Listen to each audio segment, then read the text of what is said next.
Good morning, children. As we were doing chapter number 9 in science, solids, liquids and gases. We have learned about matter and the states of matter. I have explained you that the matter exists in 3 states: solid, liquid and gas. So today we will learn about all these 3 states in details. So we'll start with solids. Now, can you see this ruler, duster, board, book,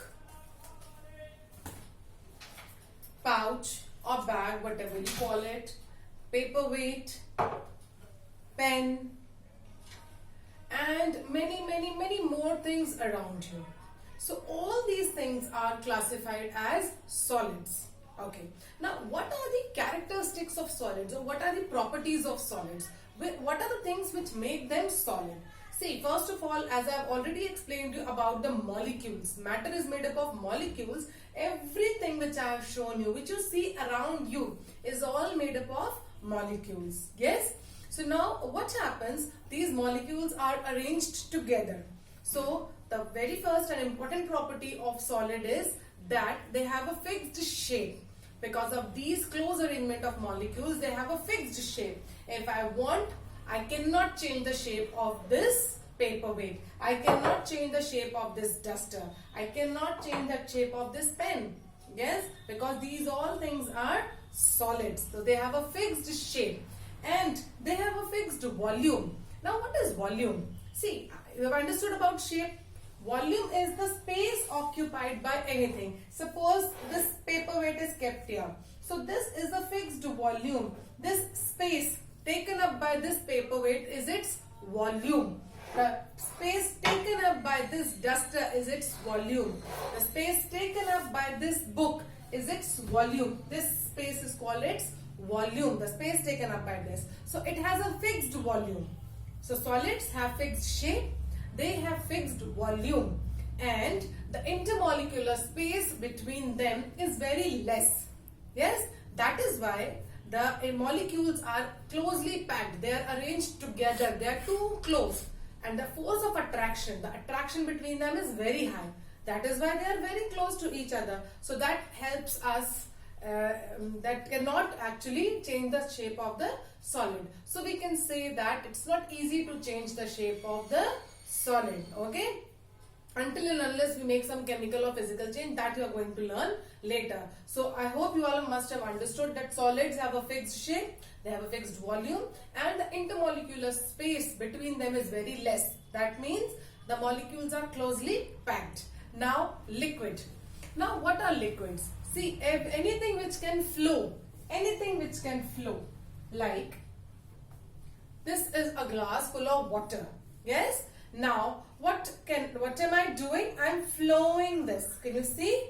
Yes, I'm flowing this. So anything which can flow easily like this is called as liquid. It can be water, juice, tea, milk, coffee, any other beverages, oil, all these things, petrol, diesel, kerosene, they all are termed as liquids. Okay?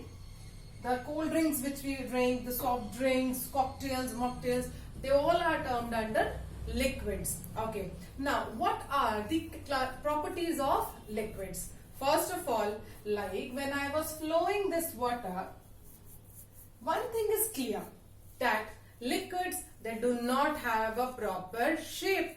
See, when it is in this tumbler, in this glass, it is filled till here. But when I fill the same water in this tumbler, you can see, yes, so the shape has changed because of the size of the jar. Now, if I pour the same water in a different glass, now you can see the shape of water is different.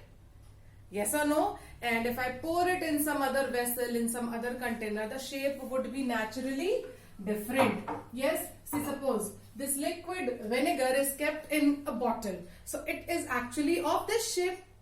But if I pour it in any of the jar, what will happen?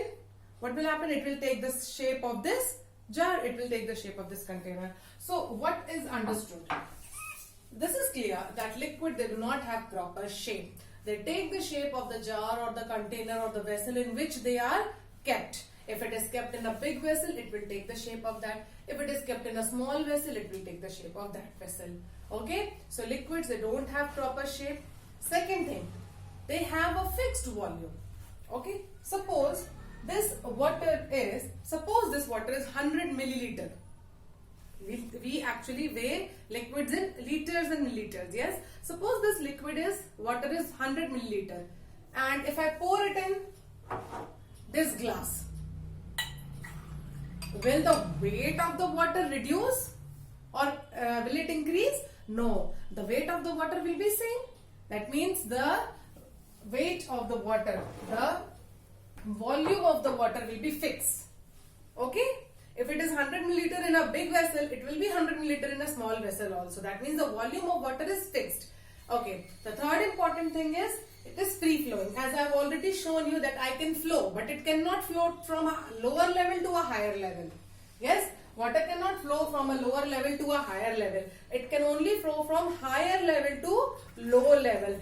That is why you see waterfalls, you see dams, you see waterfalls and all. It flows from a higher level to a lower level, not from a lower level to a higher level. It cannot flow from year to year. Yes, but it can flow from a higher level to the lower level. So, one more important thing is that the intermolecular space in liquid molecules is less. Okay, they are not so closely packed. That is why they can flow. It is very less. The force of attraction in the molecules of liquid is less. So that is why it can flow easily. So these are the properties of liquids. It does not have a proper shape, but it has a fixed volume. The intermolecular space is less. Okay, the force of attraction is less.